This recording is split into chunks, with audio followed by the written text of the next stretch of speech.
And then he drops out after a catastrophic debate performance. And they set Kamala Harris up to fail. That was a 3-month campaign, and she was supposed to introduce herself to the American people. No wonder people were Googling, did Joe Biden drop out? And so... No. You're saying 3 months wasn't long enough? I mean, it was too long. It was long enough. It was long enough. If they had a primary... It's not that they didn't have time to introduce. They met someone and they didn't like them. If they had a primary, they wouldn't have picked her. And if they had, That's she would have been able to rough out those edges that then she basically has to start from scratch with a campaign team she didn't hire that didn't like her, right? It was his team. In this video, Bill Maher hosted a couple of particularly woke guests on Real Time with Bill Maher and ended up shutting them down completely. You know, things are spiraling when even Bill Maher, who often leans left, is forced to call out the absurdity of certain narratives being pushed. What's particularly ironic here is that the same people who label right-wingers as lunatic conspiracy theorists are now peddling similar theories about election fraud. For years, conservatives have been advocating for voting reforms to ensure election integrity, only to be dismissed or outright vilified by the left. And yet these same critics are suddenly voicing concerns about nefarious activities in the elections, essentially accusing Donald Trump of somehow stealing the election. It's a classic case of hypocrisy. Now, back to the main event. In this clip, Bill Maher doesn't hold back as he dismantles the talking points of these guests. Their arguments, riddled with contradictions and hyperbole, are no match for Maher's sharp critique. Let's dive into the moment where he obliterates their woke logic. I also think everything the candidates, especially the Democrats, do to get voters annoys them. The constant texting. Did you get the texts like from Tim Walz every 5 minutes and like always begging for money and knocking on doors? We've got people knocking on doors. People don't want knocking on your door. Who in this day and age wants someone knocking on? Kids don't even like it when a phone call. That's like too much of a invasion of their privacy, which they don't care about. Who might emerge as the strongest Democratic opposition leader in the next Trump era? Oh, well, that's a good question. I mean, like Adam Schiff, he won right big. He won big. I like Wes Moore. Wes Moore's fantastic. He's in Maryland. Yep. But who's going to be the one?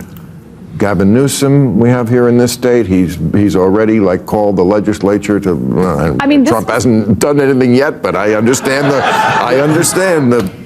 This was the problem. You know, there was a 2014 study that showed that Fortune 500 companies were more likely to pick a female CEO if the company was struggling, basically setting women up for the big job, but to also fail. If they did well, fine. But if they failed, like, look, we have a female CEO while failing. And that's what I feel like they did to Kamala Harris. When Biden refused to step aside and not run again, he was supposed to be that bridge. He backed off on that promise due to arrogance. Let's break this down. The idea that the Democratic Party was somehow forced to make Kamala Harris their candidate is absurd. The party wasn't under any obligation to choose her. They had the power to pick anyone. If the people pulling the strings in the Democratic Party are as brilliant as some claim, why would they knowingly back a candidate they thought would fail? It makes no sense. If Harris was destined for failure from the start, why not choose someone else better suited to the role? The logic here is completely flawed. Now onto this bizarre notion about Fortune 500 companies supposedly being more likely to appoint a woman CEO when they're on the brink of collapse. What's far more likely, if that statistic even holds true, is that companies in distress are willing to take risks and try something different. After years of cycling through male leadership with poor results, they might decide to bring in a woman as a fresh perspective or a potential turnaround leader. It's not some conspiracy to pin failure on women, it's an attempt to salvage what's left of the company. This kind of thinking, assuming there's some grand plot to undermine women or blame them for failure, just underscores how disconnected the woke narrative can be from reality. Instead of acknowledging the complexities of leadership and decision-making in high-stakes environments, they resort to absurd theories that say more about their worldview than the actual situation. It's delusional, reductionist, and perfectly emblematic of the left's obsession with identity over substance. I think that is a very high degree of difficulty to put on anybody, and I do not think she is the perfect candidate. I tend to agree with Sarah that probably in a fully litigated primary, she probably would not have been the Democratic nominee, but will never know that. But I will tell you that, like, there's never been anybody who's had the difficulty of that situation, elevated that late in the campaign. Why? Democrat would have needed to run away from Bill, I don't know the if you know this, but the Vice administration. President of the United How is States she is basically supposed to do shoved in a broom closet for 3.5 years. I know. Like, you couldn't. She was more popular in there. Yes, well. I mean, this idea that the idea in a mass media age that 107 days is not long enough to know somebody. You are way overestimating the American people in terms of what their ability. No. You have someone like Donald Trump has become a universally known, understood, loved by some, hated by others over the course of being omnipresent for 8 years. Decades. Okay. Barack Obama becomes president of the United States after running for 2 years as president, runs a 50-state primary, is on television, does dozens of Democratic debates, and by the time at the end of that, most people knew who he was. Most people. Yeah. You drop somebody into the middle of the top of the ticket, 3 days out, 3 months out. You are going to have to spend a lot of time trying to introduce yourself to the country while also being in a steel cage death match with Donald Trump. The debate became more intense than ever as they could not find a common voice. As usual, with his sharp arguments, Bill Maher completely dominated the game and did not give his guest any chance. This is a great video, so don't forget to subscribe to the channel to watch other equally interesting videos. Now, let's go back to the video. Okay, but I don't know if you ever watched this show, but I had Michael Douglas on this week.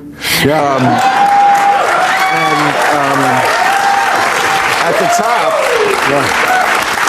we were talking about this, and he made a very good point that every other country in the world can do it in months, sometimes weeks. Why can every other country do it in that short a period of time? Are they all so much brighter than America? I don't think so. Well, mostly parliamentary. I mean, there's like literal reasons, right? We don't have a parliamentary system. I mean, we also have a First Amendment.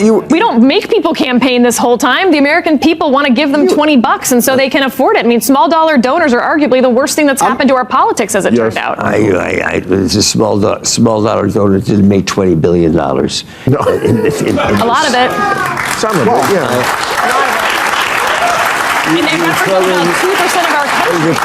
There's a few special PACs in there that saw $100 million plus. Those are bad too. I think you can believe that you could have shorter elections in America, but it's not like we don't know. In Britain, for instance, when you have a short election, it's not like you don't know who the leader of the party is for months and years before that. You're either the person who's Googling the day before, did Biden drop out, or you know in a week. You know, did anyone in this audience not know enough about Kamala Harris pretty much after a week to make a decision? No. Yeah, people. How are you going to enforce that? We just get sicker of them. How are you going